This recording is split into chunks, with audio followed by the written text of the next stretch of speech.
Bronchial asthma. Bronchial asthma क्या है? कारण, लक्षण, निवारण, ये इसी ट्रायंगल के ऊपर हम लोग आज चर्चा करने वाले हैं।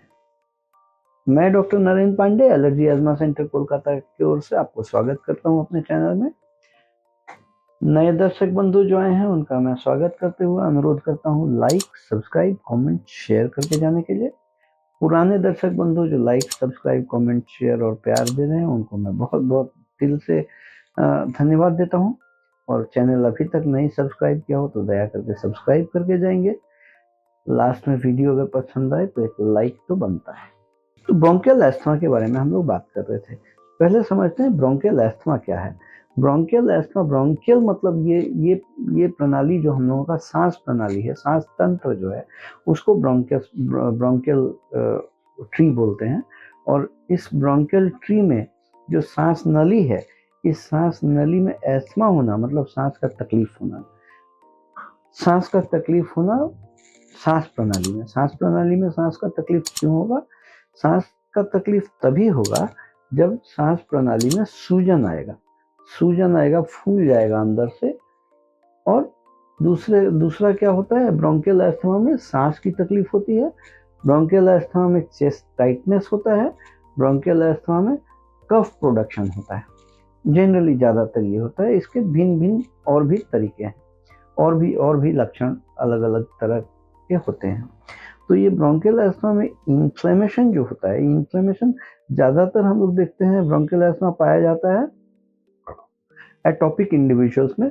ज्यादातर 70% ऑफ द पेशेंट्स में देखा गया है जिनका फैमिली हिस्ट्री रहता है एस्थमा का या दूसरे एलर्जिक डिसऑर्डर्स का, एटोपी बोले तो एलर्जिक बीमारियों का। वो सांस में भी हो सकता है, चमड़े में भी हो सकता है। पूर्व पुरुष में चमड़े का दिक्कत था, अर्टिकेरिया वगैरह था, और दूसरे जनरेशन में वो ब्रोंकियल एस्थमा की तरह है। तो चमड़े का जो अर्टिकेरिया था, नोचनी होना, दाफड़ होना, सूजन हो जाना, लाल हो जाना, यही चीज अगर सांस प्रणाली में हो जाए तो अंदर सूजन होगा। सूजन होने से क्या हुआ?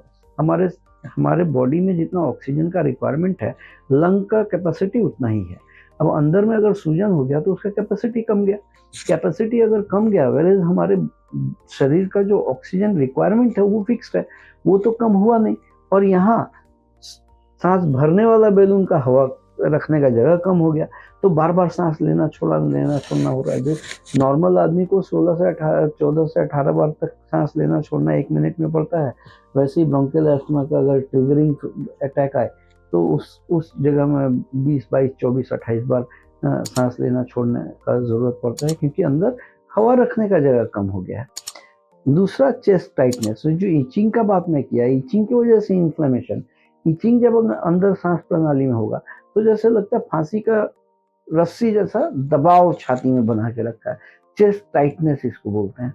ये चेस्ट टाइटनेस भी होगा, और ये अंदर इन्फ्लेमेशन, इचिंग होने की वजह से बहुत सारा सिक्रेशन होगा, जिसकी वजह से कॉफ प्रोडक्शन भी होगा। तो ये सारे लक्षण हुए। कॉज के बारे में अगर बात करें तो जैसा मैं बता रहा था पहले कि एटोपिक डिसऑर्डर के हिसाब से एटोपी एलर्जिक प्रॉब्लम है, तो एलर्जी ट्रिगर से पैदा होता है। अभी ट्रिगर क्या क्या है? ट्रिगर हम लोगों के आबोहवा में बहुत सारे pollutants, pollens, fungi, dust, might, ये सारे चीज रहते हैं, इंसेक्ट्स रहते हैं, जो हमारे सांस के साथ शरीर में अंदर प्रवेश करते हैं। और सांस नली में ही मास्ट सेल बैठा हुआ है, जो रिसेप्टर सेल है, जो रिसीव करके इसके अगेंस्ट में एलर्जिक कैस्केड और एलर्जिक फेनोमेनन तैयार करके टारगेट ऑर्गन में इन्फ्लेमेशन पैदा करके ये प्रकरण करता है। अब इसको पहचाने कैसे या इसका निवारण कैसे करें, इस विषय में भी हम लोग चर्चा करने वाले हैं, जिसके लिए जरूरत है एलर्जी टेस्ट करने का।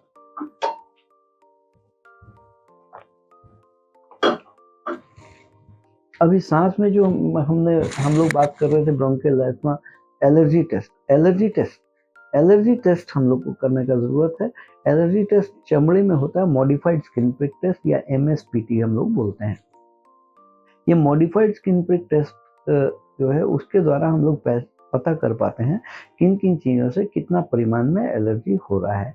अगर एलर्जी टेस्ट करके एलर्जी पहचानना है तो ग्लोबली एलर्जी टेस्ट के लिए gold standard of testing modified skin prick test को ही माना गया है। और इस मानक को तय किया है वर्ल्ड एलर्जी ऑर्गेनाइजेशन और वर्ल्ड हेल्थ ऑर्गेनाइजेशन के द्वारा रिकमेंडेड है कि एलर्जी टेस्ट के लिए मॉडिफाइड स्किन पिक टेस्ट ही गोल्ड स्टैंडर्ड ऑफ टेस्टिंग है।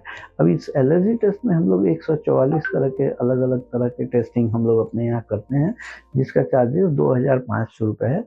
अग्रिम अपॉइंटमेंट लेके आना पड़ता है और अपॉइंटमेंट लेके आके ये टेस्ट 1 घंटे में करीब होके आप रिजल्ट भी आपके हाथ में मिल जाता है। ये इन विवो टेस्टिंग है जिसमें पेशेंट को खुद आना पड़ता है। ये 144 तरह का टेस्टिंग का हम लोग 2500 रुपये चार्ज करते हैं। कंसल्टेशन फी हम लोगों के यहाँ 500 रुपये है, और अगर स्पायरोमेट्री का जरूरत पड़े तो 1200 रुपये का स्पायरोमेट्री पड़ता है विथ रिवर्सिबिलिटी। अब ये टेस्ट तो हो गया, पहचान हो गया किन किन चीज़ों से एलर्जी कितना परिमाण में हो रहा है।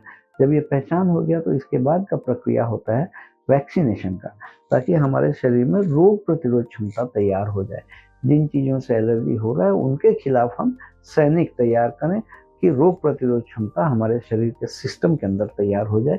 उसके लिए हम लोग वैक्सीन देते हैं, सबलिंगुअल इम्यूनोथेरेपी या स्लिट वैक्सीन इसको बोलते हैं। इम्यूनोथेरेपी मतलब हुआ इम्यूनिटी के अगेंस्ट में थेरेपी करने वाला वैक्सीन।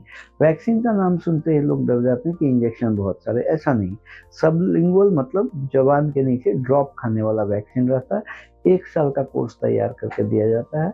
ये वैक्सीन रेडीमेड नहीं होता है, ये vaccine specifically tailor made her patient के लिए अलग अलग बनाया जाता है।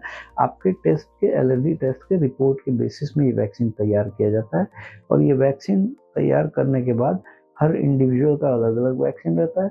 2-3 महीने लेने के बाद से इसका रिलीफ मिलना शुरू होता है। जब रिलीफ मिलना शुरू होता है तब हम लोग जनरली जो इनहेलर या एंटीहिस्टामिन, एंटी एलर्जिक मेडिसिन चलता है उनको हम लोग विड्रॉ करना शुरू करते हैं। ये 1 साल का पूरा कोर्स बन के आता है जिसका चार्जेस 8000 रुपये है। और जब बेहतरी महसूस हो जाता है 1 साल कंप्लीट होने के बाद, एडिशनली 3 से 5 साल तक का बूस्टर डोजेज अगर लेते हैं हम लोग तो परमानेंट सॉल्यूशन के हिसाब से ये शरीर में ऐसा इम्यूनिटी रह जाता है। ये वैक्सीन का चार्जेस 8000 रुपये 1 साल का है। इस तरह का परिसेवा अगर लेने का जरूरत पड़े तो नीचे दिए गए नंबर 7278034776 में संपर्क करके अग्रिम 500 रुपये नॉन रिफंडेबल जमा करके अपॉइंटमेंट जब आप लेंगे तो आपको कंफर्मेशन के साथ एड्रेस, डिटेल गाइड वगैरह भेज दिया जाएगा, date and time of appointment. उस हिसाब से आके आप परिसेवा ले सकते हैं। हम लोग सोमवार से शनिवार तक काम करते हैं, सुबह 11 बजे से लेकर 8 बजे तक। कोलकाता में सियालदह स्टेशन से 5 मिनट पैदल चलने योग्य रास्ता। मौलाली मज़ार से बाएं प्रवेश करेंगे, एक मकान छोड़ के दूसरे मकान में हम लोग अवस्थित हैं, अर्थात मौलाली मज़ार और इंटाली सिनेमा हॉल के बीच वाले मकान में हम लोग अवस्थित हैं। आज के लिए इतना ही। वीडियो अगर पसंद आया तो एक लाइक करेंगे, सब्सक्राइब अभी तक नहीं किया हो तो सब्सक्राइब करके जाएंगे। मैं doctor Narendra Pandey, allergy asthma centre Kolkata की ओर से। आप लोग स्वस्थ रहें, खुशहाल।